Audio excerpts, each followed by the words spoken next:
the idea that everything could be for both. We're going to do 4 more years. 4 more years of what? We will figure it out. Burn that bridge when we get to it. We'll figure it out Just later. acknowledge we're doing it for 4 more years. 4 more years. Figure out what it is. We were recently on the set of Supernatural talking about, well, you know, episode 300 will be getting a little halfway through season 14. That'd be cool. And again, if we finished episode 15, that put us at episode 333, which is a pretty cool number. Yeah. And then Jensen said, what would it take to get to 666? That's a lot more than 4. Okay, now we're having a conversation. Yeah. Yeah. Now the Supernatural conventions would be hosted by the Benedict Spade children, who would be full-grown men. I remember when my great-great-grandfather, Richard Spade, took this stage. Back then you needed microphones. They still have what they called a live band. That'll be funny because by then, Robot Borja will be Robot Borja. Robot Borja. Yeah. Good times.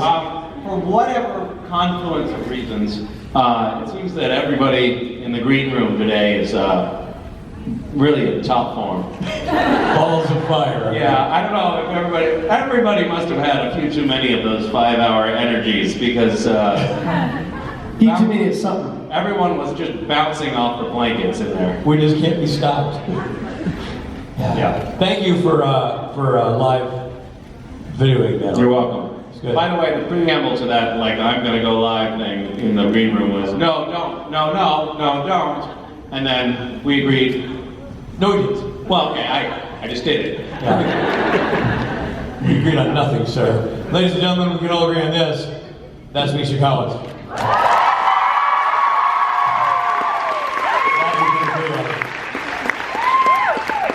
It's nice to finally have consensus with those assholes.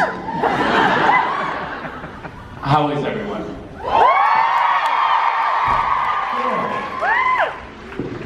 How many of you are U.S. citizens? How many of you are watching with some sort of perverse glee the American election cycle? Canadians are so mean-spirited. Yeah, we're proud of ourselves.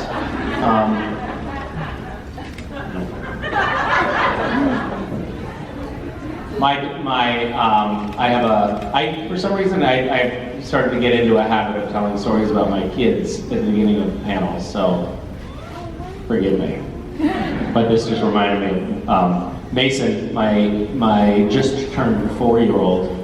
I remember when I was a kid, people used to always ask me what I wanted to be when I grew up, and I would say I wanted to be a train engineer or a writer or whatever I wanted to be when I grew up that day. But it always felt like a really great question, like an important one. And I noticed that no one's asking that anymore. Like nobody's asking my kids what they want to be when they grow up. So I decided I would bite the bullet and ask them. And Mason said, when I grow up, I want to vote for Trump.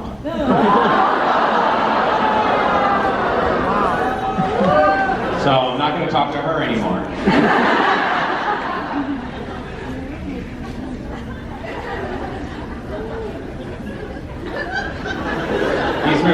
He's great. I mean, at least he has sort of a progressive gender perspective. Which reminds me of another story. My spouse was on the phone disputing charges on our cell phone bill because they were charging us for things that didn't happen. And she was on with an AT&T rep who was in India, and she said it's over $300 extra in charges, and I cannot afford this. And he said, well, madam, why don't you just ask your husband for the $300? you last night, you look doodle. No joke. Which I don't know where that falls in the AT&T training. First, when a customer complains about not having enough money, you tell them to ask their husband for more. Anyway, so she asked me, and I said no.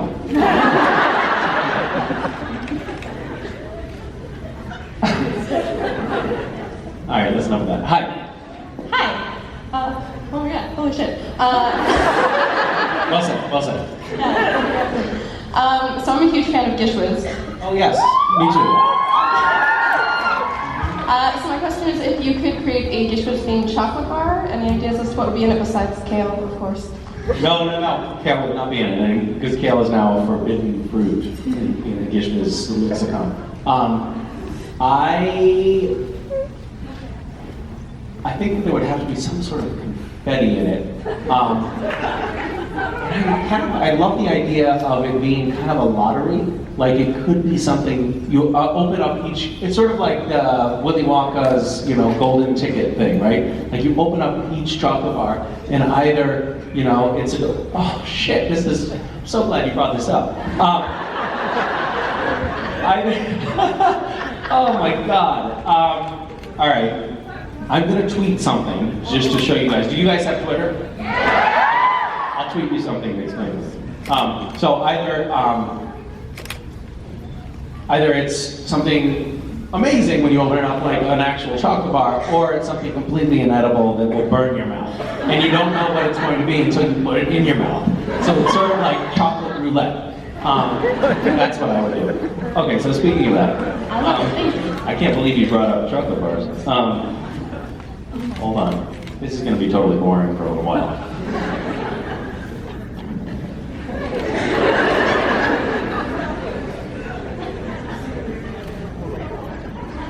This is the only way I know to share this with all of you, so you just have to be patient. Chocolate monster stuff.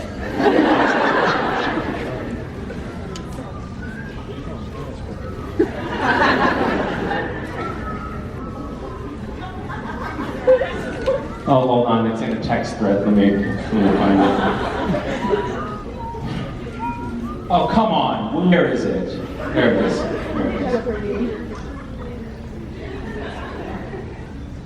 Okay.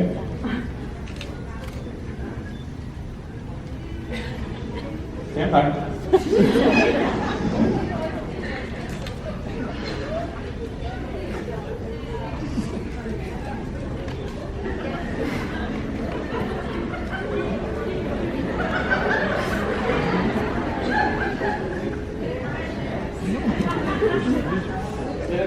Did you guys get something?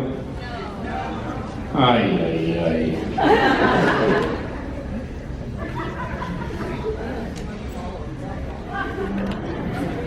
Okay, hold on. Really? Didn't work?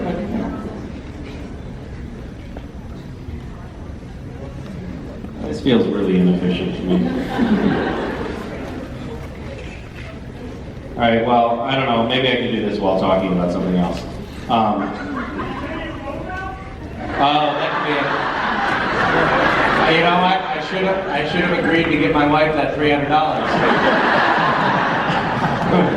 The chickens are coming home to roost. Well played, sir. Well played.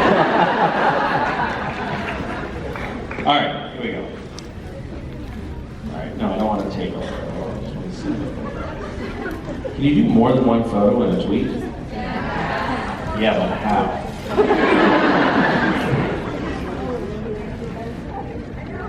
I don't want to join the Wi-Fi network.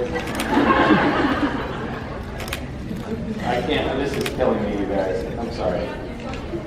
How do you do it? Yeah, here, take my phone and show me. So, here, I just want those two. Yep.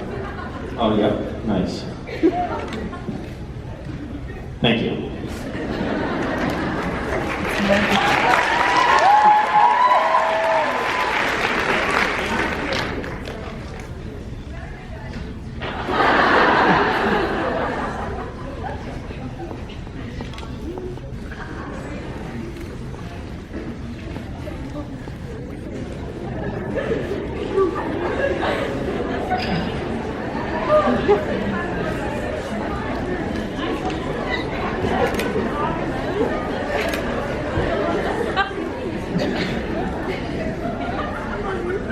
You guys are really getting your money's worth right now. Did you get it? So this came in from my stepmother yesterday. Apparently she and my dad were walking down the street and happened to glance in a perfectly open dumpster and discovered that somebody had thrown away what appeared to be perfectly good, possibly Gishwas chocolates. And so that's what they pulled out of the dumpster. And I assume they're eating them. And they sent there's a couple of photos of him in the dumpster. And then I responded with a lengthy period of silence on the text thread. Like, really? And then they responded with a photo of the pile of chocolates, which was followed by another silence from me. And then they said those were the ones that didn't touch the bottom of the dumpster. Like, don't worry, it's not that gross. They didn't touch it. Who amongst us would have done the same if they saw a bunch of chocolate in the dumpster? When I was a kid, we used to go shopping. We didn't have we had zero money. And so my mom would often go shopping at a place called Mix and Match in Greenfield. This is where you got really bargain basement, really cheap food. Because it was the food that grocery stores couldn't sell. And at that time, they could legally resell it. Mix and Match is out of business now because it is no longer legal to do what they did. Because it was dented cans, like canned food that had been dented and presumably was infested with botulism, or out-of-date things like expires, best if used by, etc. I would always have like little snacks at school, and they would say on them, best if used by a time before you were born. Like, they were so far out of date, it was unbelievable. And this kind of harkens back to my earlier theme. Every time you open it, it was like, is there going to be something living inside? Will it be crawling with mealworms? Which made it fun. It was like kind of a ecological pinata every time. But I digress as usual. I'm sorry for that tangent. It will never happen again. Hi. Hi. I don't know if this question's gonna sound weird. It's kind of personal for me, not necessarily for you. But if you were ever in near or far future offered to be part of another fandom, would you consider it? Wait. If I were in the near or far, distant depending on how future, things go, asked to be a part of another fandom, as well as the one you're already. as well as the supernatural fandom. Yeah. You mean, so in this scenario, this purely hypothetical scenario, would I be sort of like cheating on the supernatural fandom? Like, am I stepping out and not telling the supernatural fandom that I'm seeing another fandom? All right, I have more questions. Is it just like a one-night thing? Has the other fandom recently been tested? My girlfriend and I are working on a book, and we like to put faces on the characters. And there's one that we just can't see anybody but you in it, and she wants it to become a movie one day. So that's why I was asking if you would ever consider being part of another fandom, as well as Supernatural. Okay, so it's basically like fandom swinging. Yeah. Sure, totally, I think that. Thanks for asking. Hi, Misha. Hi. How are you? Good, how are you? I'm good. While you're in Toronto, will you be doing any sightseeing or any fun little trips outside being here for the convention? Well, I took my meet and greet group on a trip down to the waterfront. We were doing a historic tour of previous Toronto convention outings. So we went to the spot where Ty Olson jumped in the water and lost his phone and wallet. And deserved that. So that's probably about all I'm going to be able to muster on this trip because I have a very short trip. All right, thank you. Thank you. Hi. How does it feel always wearing a trench coat? That's a great question. The trench coat can be a blessing or it can be a curse. And it really, that is determined mostly by the temperature of the room that we're in. So in the summer when we're shooting, and Sam and Dee get to wear t-shirts, and I'm sweating balls, I hate the trench coat. But in the winter, when Sam and Dean are wearing t-shirts and I get to wear the trench coat, I feel really good about it. Yeah. One of the big jobs on set when we're shooting is the makeup department's job of wiping sweat off our faces.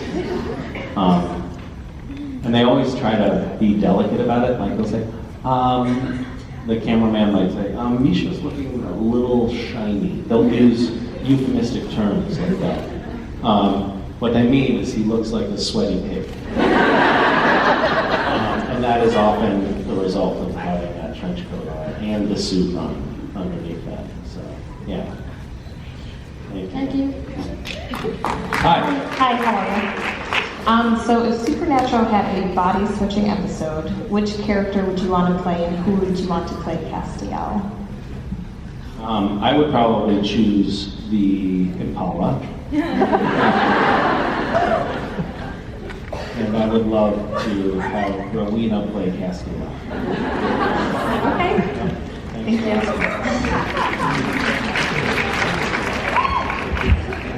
Oh, can I hold this? Hi. So my question is about actually the portrayal of Lucifer. In season 5, when we met Lucifer, he was very somber and serious, both Mark's portrayal of him and Jared's. And then when he came back as Lucifer, this sort of construct of Sam's mind, he was the very snarky sort of character, very sarcastic. And then in season 11, when you and Mark played him, but obviously mostly you, because you were here most of the season, you were very much more like Lucifer than the original Lucifer, and I just wondered, was that like a conscious choice? Very much what? You were a lot more like Lucifer than the original, very Yeah. serious Lucifer. Was that just like a conscious choice to do that? Well, I think in Supernatural, generally speaking, as performers, we are of the school that the more wild the inconsistency, the better for the audience. So I feel like I personally nailed that. We're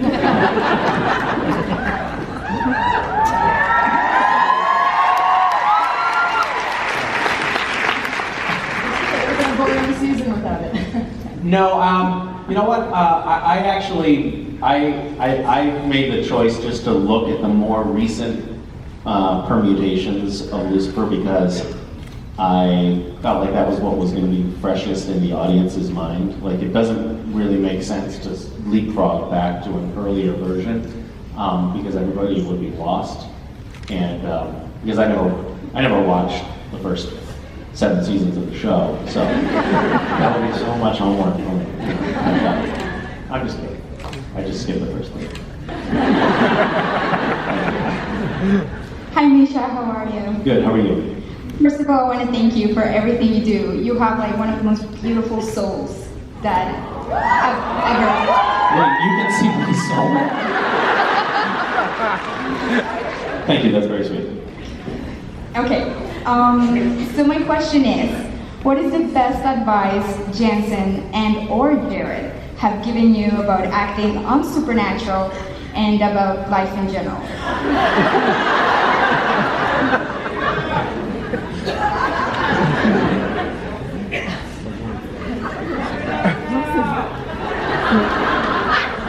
Mark, why are you back there? That's like asking, what is the best quality of Satan?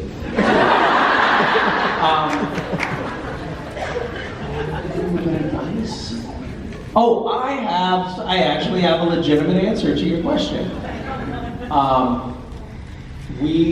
I was shooting a scene with Jensen in season 5, I believe. I was eating burgers. And there was a scene where I was eating a burger and I was taking bites and chewing and swallowing. And he said, well, what are you, new? Don't swallow that. spit it out. And so I guess the advice that I got that has stuck with me most is spit, don't swallow.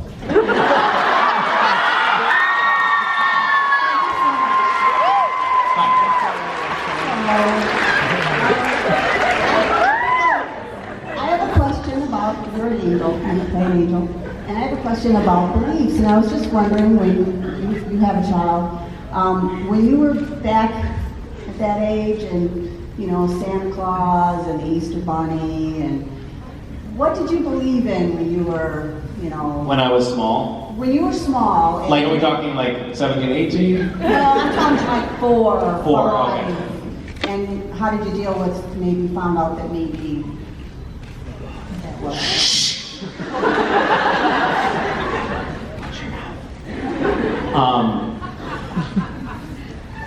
This is a good question. I have a lot of exposure to 4 or 5-year-olds in my daily life right now, because I have a just turned 4-year-old and a just turned 6-year-old.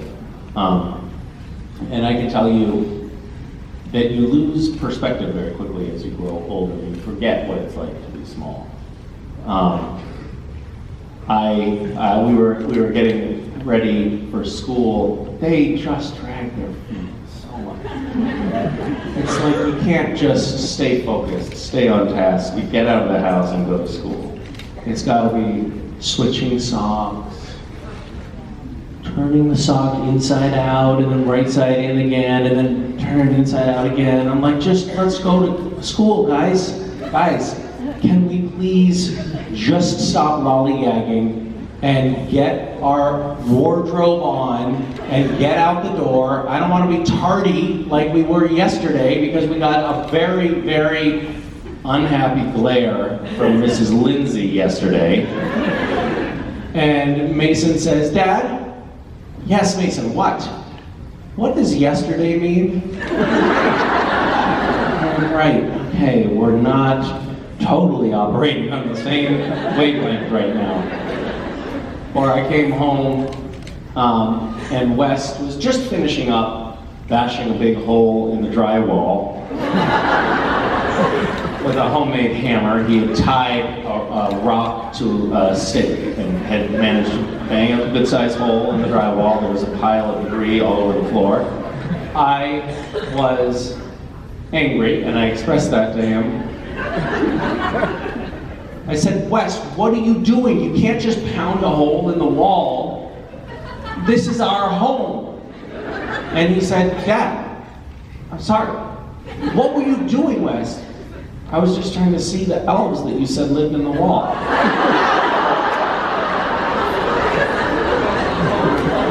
Oh yeah, did you see them? Are they there? Sometimes they go away in the fall, you know, so.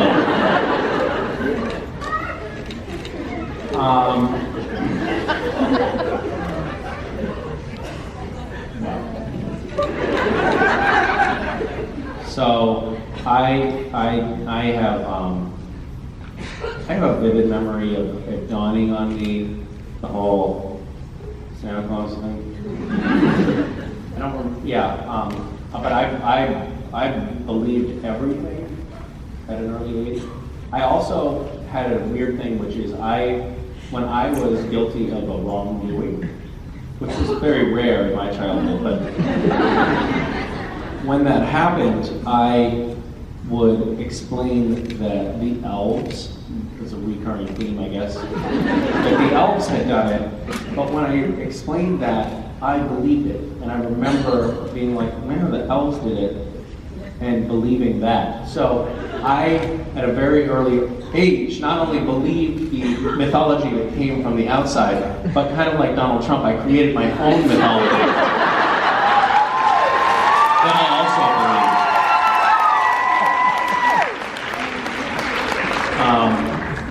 Yeah, thanks. Hi. Hi, Misha. Nice to see you today. Nice to see you as well. Forgive my voice from yesterday's party. Sounds like it was a rocking party. Based on the look of my peers in the green room, it looks like, yeah. But now I sound like this. So, yeah. I usually sound like this. Actually, this is not a question. This is kind of like, because I have a lot of my friends that they fail to take that step when they are facing something that they do for the first time, because they either worry too much or they're afraid because they don't know. And I just want to know if you have ever had the first time moments, and would you mind share with us? Because Like being afraid of taking the first step of doing something. yes, Like jumping off a cliff or something. I will be afraid every single time. Of jumping off a cliff? Yes. Yes, I have an example of that, I think. I think that the first time you endeavor to do anything, it is almost always somewhat scary. I'm not sure why we appear to be hardwired to have an innate resistance to new things, but I think we do. There are a few people out there who I have met who don't seem to possess that quality, and I envy it, but I have it big time. I was very anxious about coming up on stage at my first convention. I was like, what am I going to, like, there are 1,000 people in the audience, they're going to be looking at me, they're going to be expecting me to talk, and I have nothing to say. And, after doing it for now 8 years, I realized that nobody cares if you say anything anyway. So come on. You can sit up here and try to figure out how to use Twitter and people will watch.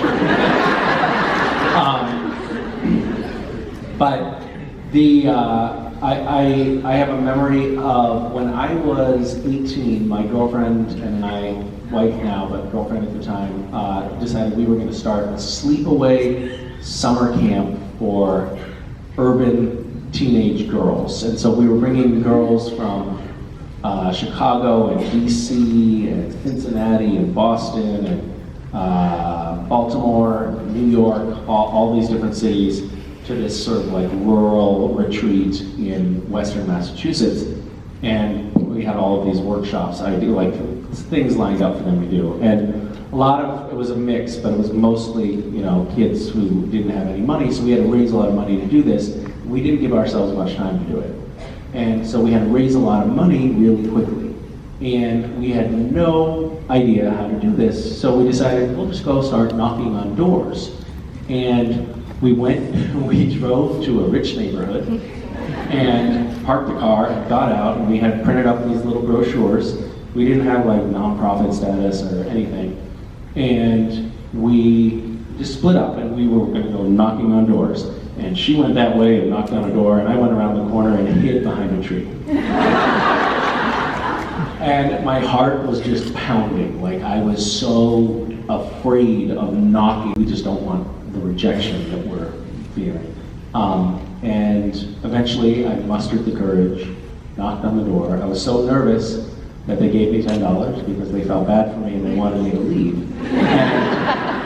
And then eventually I got comfortable with it, and we managed to raise like $50,000 in 2 weeks, which was amazing for a couple of 18-year-old kids who had no idea what they were doing.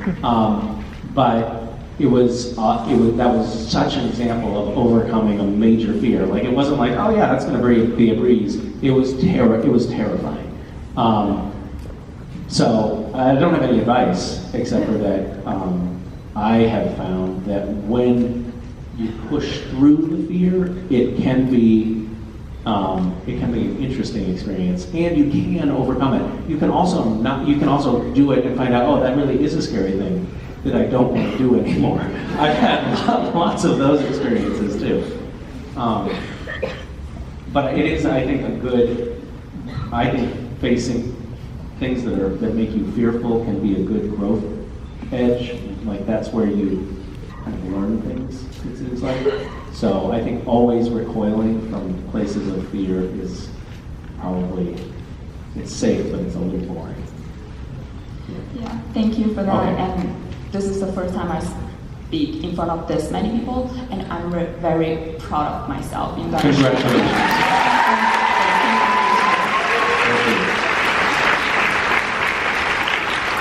Misha. Hi. Based on Supernatural, where Castiel has good intentions but doesn't always have the best consequences, and Crowley, who doesn't have good intentions but often actually causes. Crowley's such a douche, isn't he?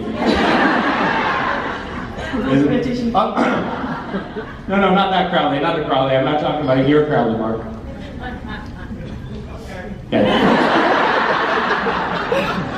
And your experiences with Ram Max and, of course, Gishwis. Has that changed your opinions on what good and evil really are? You mean, have my experiences in the real world or my experiences with Mark Shepard? Both. I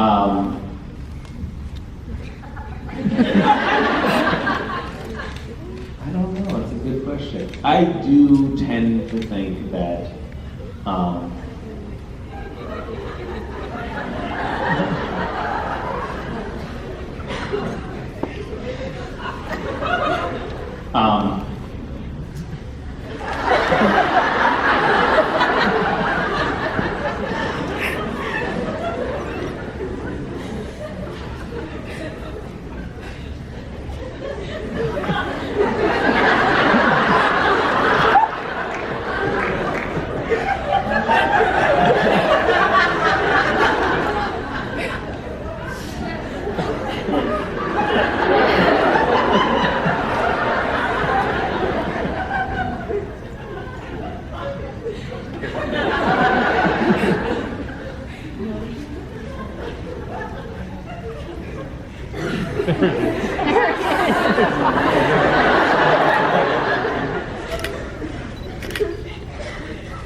occasionally in life you meet somebody who is truly evil.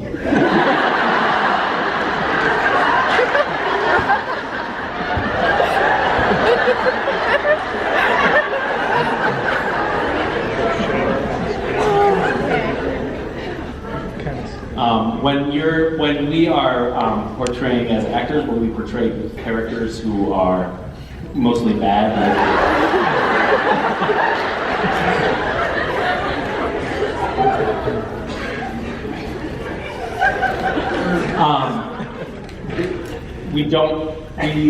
it's not interesting if it's painted in broad brushstrokes as truly evil. Like, I think a good example of that is Mark Pellegrino's portrayal of Lucifer.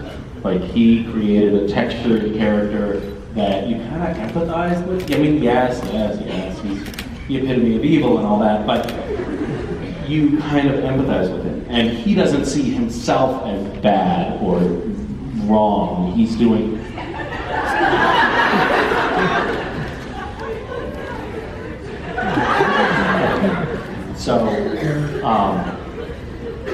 But I actually think that in life that's true as well. Like, nobody thinks of themselves as bad, wrong, or evil. There's always a justification. There are, of course, when I say nobody, there are, of course, glaring examples, exceptions to that. There are certainly people out there who are essentially dark shadows cast upon the world. So yeah, I tend to give people the benefit of the doubt. I think that they are trying to do their best. That said, there are people who, when they try to do their best, don't do very well. So, you know. Right, Mark? Yeah. Hi. Hi, how are you? Good. I just want to start off, my friend Hannah isn't able to make it today, so if you could say hi to her, that would be great. Hi, Hannah. You're not here, but... So I was just wondering, whose idea was it to plaster Mark's trailer with pictures of cats? I assume it was Mark's. I mean, that Mark's trailer has been like that for a long, long time. I think that he has, over time, updated the photos as they wear out. The photos tend to get, I think, worn out just from excessive caressing. But yeah, no, that's Mark's work. Mark's idea? Yeah. Hi. Hi. Oh my God, I'm sorry. First, I really want to thank you for being here, because I just think you're such an inspiring figure as much as an actor, as a person. Sorry, French. And my question is, well, I'm sorry, it's kind of sad. What's the last thing you want to do as Castiel? And if you want, you can act it out. Like,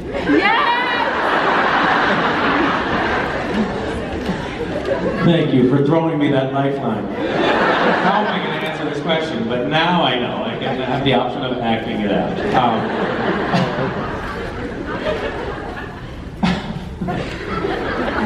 trench coat if you want. No, I'm good. I think it would be nice for Cass just to do, like just quickly, very, if he would save the world, that would be a nice sort of swan song for him. Do you have ideas for Cass's final curtain? I didn't dare to think about that. Well, you asked the question, so clearly you're thinking about it more than most. Well, I was thinking about Destiel.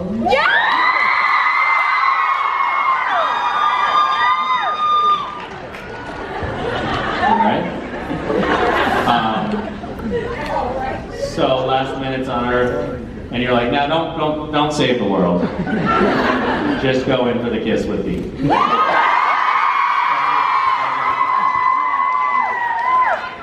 Duly noted. Yeah, I think that will go in the hopper. I think Smite Crowley could also be right up there. Right, Mark? Yeah. Hi there. Hi, Misha. Nice to meet you. I've been wanting to ask this for 2 years, 2 Toronto conventions. You mentioned, and you can correct me if I'm wrong, that You're wrong. if you read any liberation theology. And if you did, what you've read, and if that has any influence on any of the social peace and justice work you do out in the community. What are some examples of liberation theology texts? Gustavo Gutierrez, Theology of Liberation, Cry of the Earth, Cry of the Poor, Leonardo Boff. So these are some Catholic writers, and what basically it is that the thesis is God has a preferable option for the poor. So a lot of this theological work in its manifestation in the world is to go out and outreach to those who are disenfranchised, whether it be through ecology, social justice issues, economics. I have not read a lot of liberation theology works. I have had some exposure to liberation theology. I have a good friend whose dad was actually a very prominent Paulist priest. I know that sounds weird to have a dad who's a priest, but his mom was a nun, so it worked out.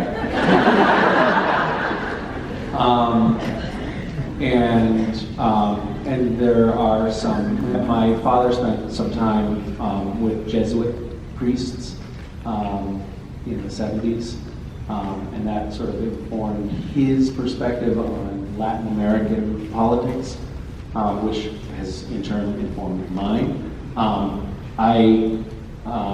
There's a guy who's I would say, kind of an American version of liberation theology, running an outfit called Homeboy Industries in South Central Los Angeles. And they're an incredible organization. There's a book, Tattoos on the Heart, which I read recently, which is about his experience running that organization. And actually, Random Acts is doing a big fundraiser to support them. But he opened up. He was assigned, his parish that he was assigned was in this really gang-riddled South Central Los Angeles neighborhood. And all of his peers were like, coming out of seminary, were like, oh man, you are screwed. You just drew the short straw. That sucks. And he went and he turned the parish, the church into a homeless shelter at night. So he would allow homeless to come sleep between the pews at night, and then in the morning they'd sweep it out, and people would come and for service. And some of the parishioners were complaining, like, it smells in here, and what are you doing letting these homeless people in our church? And he basically gave that rendition of God's vision of our purpose on the planet. And that really resonates with me when I see that kind of Christian activism. I am inspired by it. And I, in a lot of respects, not all, but a lot of respects, I think that the current Pope is doing a good job in that respect. There are areas that need significant improvement, I think, in his overarching philosophy, but yeah, this has been a very polemic discourse. Thank you. Hi. Hi, Misha. So, this is so weird. I never thought I'd get to ask a question. It's so weird. But first I wanted to say that you're my sister's favorite character. Your sister is awesome. I've always said that about her, but... Yeah. You're not my favorite character.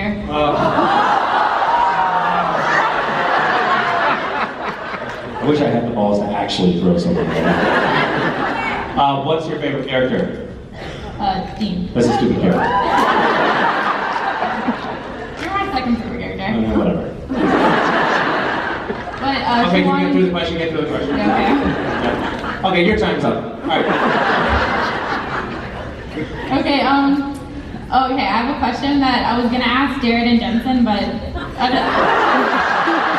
You know what? Why don't you ask Jared and Jensen your question? Where's your sister? Is she in the audience right now? I told her she could come. She couldn't come? I told her she couldn't come. See? This is what teen girls are like. Mean-spirited. We already bought 2 tickets, so. Wait, so is she here or not? No, just the mom. Just the mom. Oh, okay. Oh, I'm sorry that I was saying all the bad things about your other daughter. This is the other daughter. Is she the younger one or the older one? She's the kind of middle. She's the middle. You're not sure, huh? No. She means I'm a middle child, and my sister's younger than me, and then I have an older brother. So. But quick question for the mom. Which of the daughters is your favorite?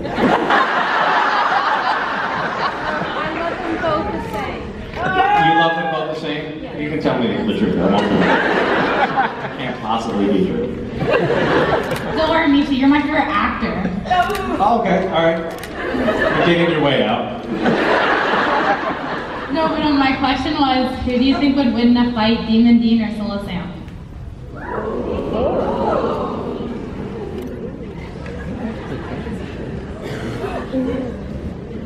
I don't know, they were both pretty wussy. I kind of imagine that would be a fight of like a lot of just really ineffective fighting.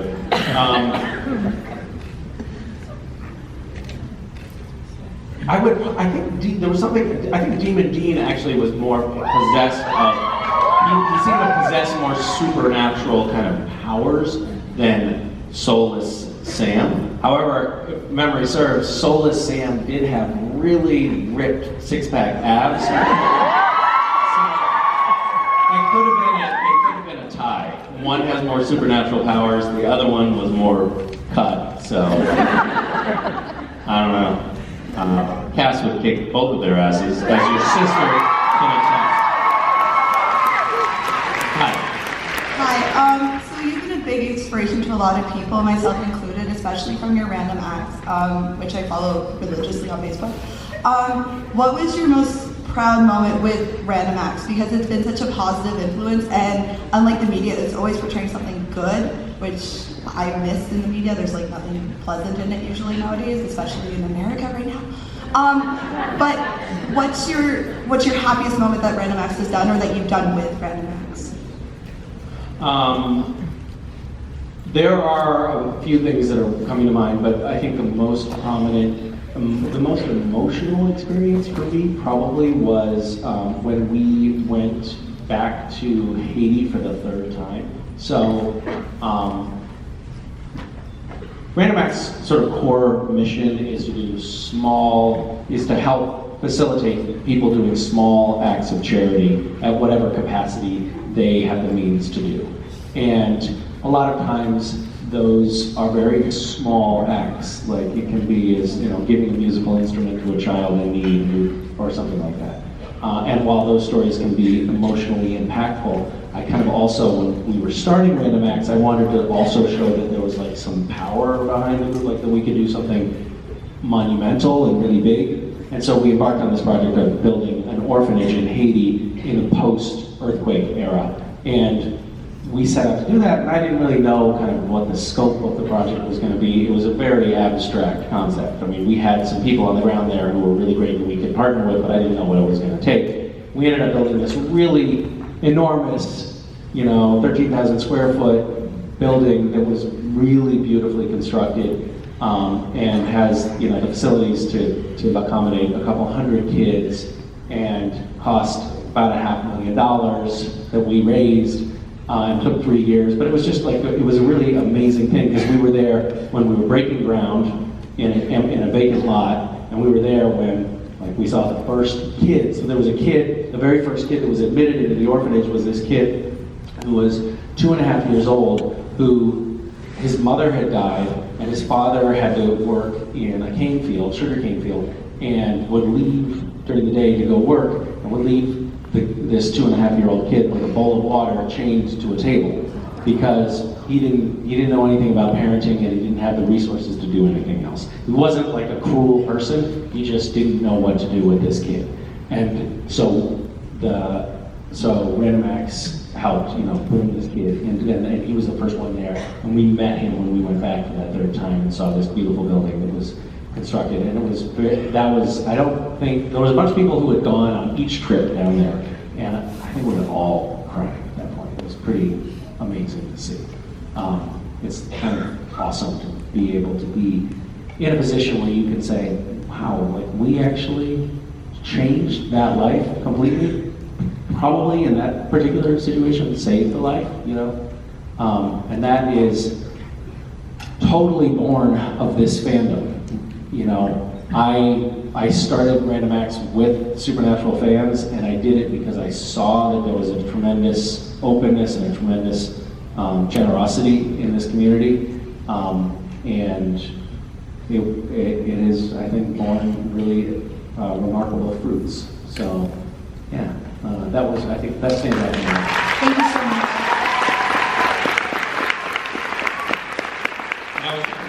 Briefly, I was telling in my meeting here, I was talking about this, but we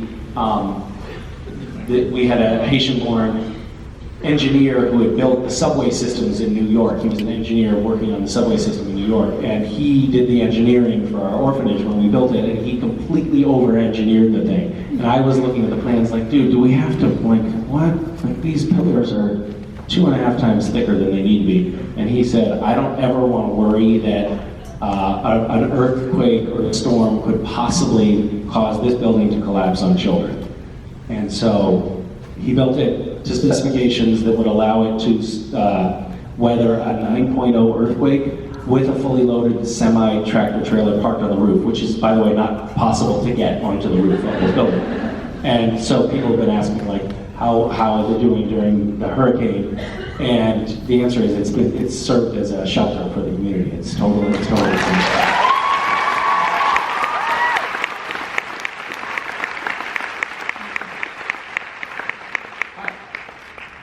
So my friend Sarah couldn't be here, so I was wondering if you could say hi for her.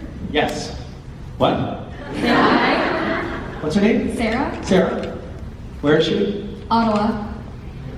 I cannot speak that loudly. Hi, Sarah. So my question is, how long does it take you to, like, which one is longer for you to get dressed as Castiel or drag queen outfit? Or to do what? Castiel or drag queen outfit? Drag queen? Typically, I think, honestly, like, in terms of if I have just the things lined up in the closet, I could get into the drag queen costume faster. The problem is, there's so many decisions that go into dressing up as a drag queen, so that you have to factor into the transaction. Castiel, there is no decision making. So while there are a lot of accessory components, belts, ties, I guess it's just belts and ties. But thank you. That's a very good question. Hi, 5. Thank you. Hi. So in season 2, there's an episode called What Is and What Should Never Be. In this episode, we see what Sam and Dean's life would be if Mary had never died and they had never become hunters. How do you think Angels and Castiel in particular would fit into this world?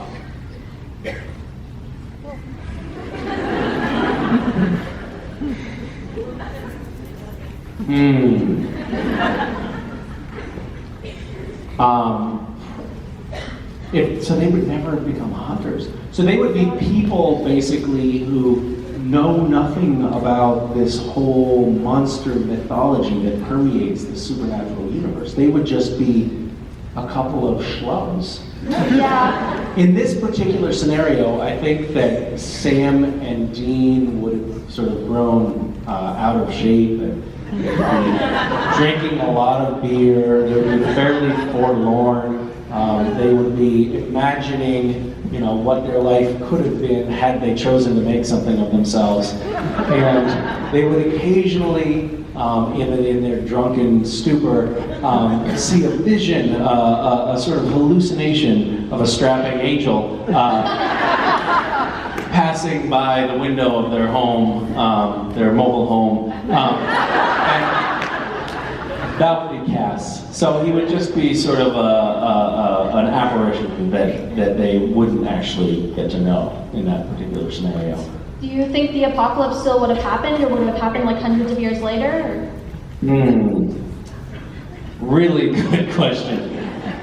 Well, I don't know. I don't know isn't a fair, I'm going to opt for that as an answer more often. I don't know. Actually, I really don't know what would have happened with the 200-year apocalypse, but I have a feeling it would have sucked. It would have been like a Trump victory. Hi.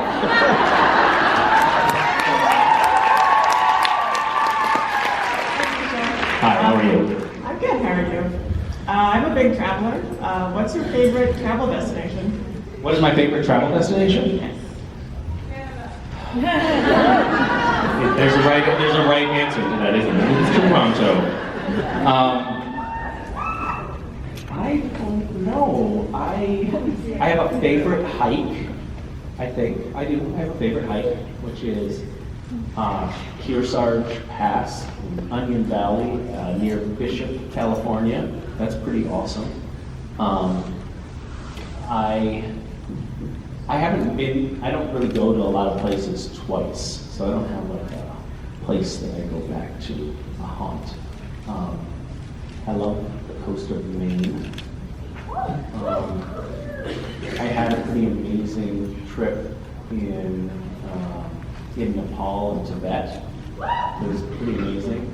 And by amazing, I mean really covered in diarrhea.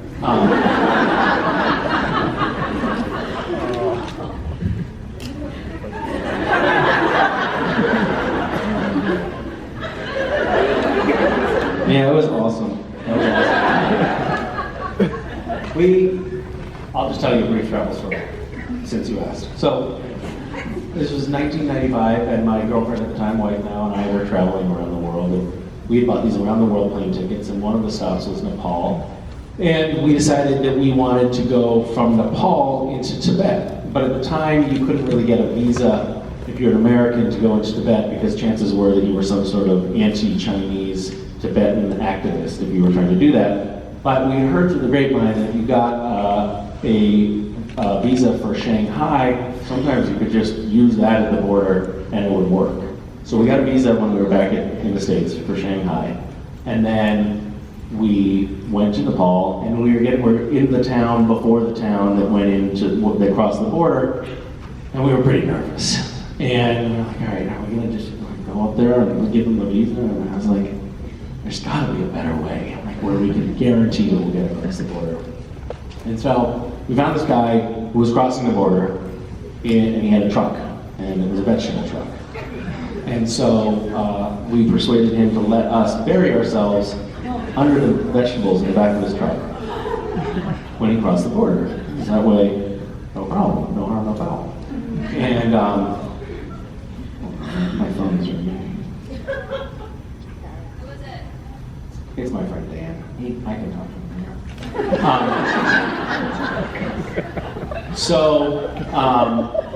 We got to the border, and they stopped the truck, and apparently the driver looked suspicious, so the border guards had their rifles, and they were poking into the vegetables when they poked us, and I literally did this.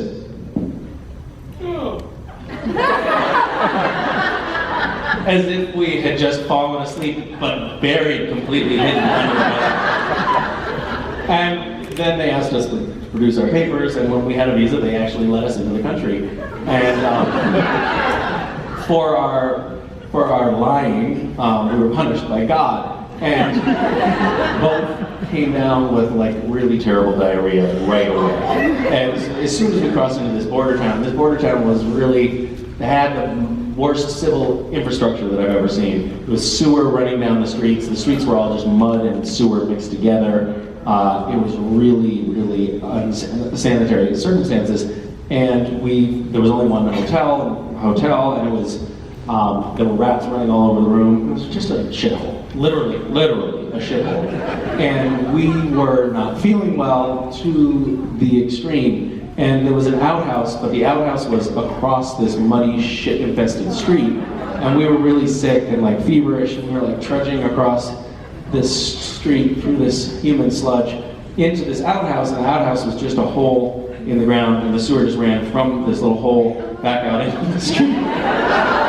And I'm painting a fairly dire picture, but it gets worse. So, the Tibetans were very small compared to me. And this outhouse didn't have toilet paper, but the custom at the time was just to wipe with your hand and rub it on the wall of the outhouse.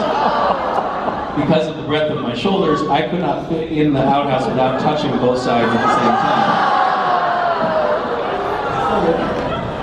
time. Anyway, the story gets worse, but I'm going to leave it at that. Anyway, that is we generally around Christmas time, me and the family try to go back there. I think you might be in the coveted last question spot. Ooh. Yeah. My question is if you could kind of pop into the supernatural universe just for like a few seconds and like say something to any character, what would you say and who would you say it to?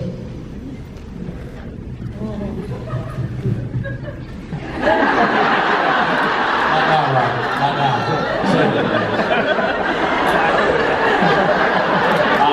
I would probably check in with the Chuck character. Now. And I would say, hey man,